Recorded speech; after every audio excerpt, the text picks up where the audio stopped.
আবু এই যে রেস্টুরেন্ট চালায় এই যে টাকা ইনকাম করছি আল্লাহ তুমি খুব খুশি তুমি দোয়া দিছি, দোয়া করে দাও খুব খুশি হয়েছি, তুমি দোয়া করে দাও খুব খুশি হয়েছি। তুমি ওই যেদিন আল্লাহ গেছাও নানি গেছে মা আব্বা গেছে এই তো আমি আল্লাহ একটা শান্তি পাইতেছি আল্লাহ তোমার আমার কাছে এই শান্তি আছে বউ আমি খুব শান্তিতে আছি। আল্লাহ আমার নাতি নুতকুর দিয়ে তিনটে বউ দিয়ে খুব শান্তিতে আছি আমি। আল্লাহ তোমাকে জানে বেড়ান ভালো না হোক, কামা নিজে বরকত করে খাও। আল্লাহ আমিন। ভালো না হোক, আল্লাহ যিনি ভালো না হয় মালিক।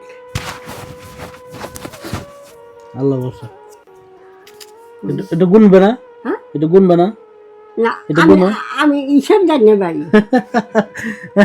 কে দাদা তোমার কোনো সময় টাকা গুনবার দেয় নাই আমার আঠাশ দিছাও, হ্যাঁ তাই আমি খুশি হয়েছি।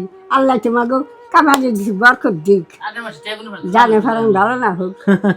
আমার নানিও টাকা গুনের পার না দাদিও গুনের পার না কিন্তু দিছে মই মুরব্বীরা তো কামাই করে এনে দিছে বাট এরা গুনের পার নাই হিসেব বুঝতো না আর কি ঠিক আছে না আল্লাহ খুব খুশি কিন্তু করছে। জমিন কিনছে এ বাতে পারছে আবার তুমি যে ঠিক আছে। কামাই করে আনছাও আমার হাতে দিলে খুব খুশি হইলাম। আল্লাহ আল্লাহ তোমাকে জানিবার ব্যক্তির ভালো না হোক। আর আমার এই যে সকল প্রবাসী ভাই বোনের প্রতি দোয়া করো তুমি তোমার ভিডিও দেখে সবাই হ্যাঁ ঠিক আছে আমি সবার সবার জন্য জন্য তুমি দোয়া দোয়া করো করি।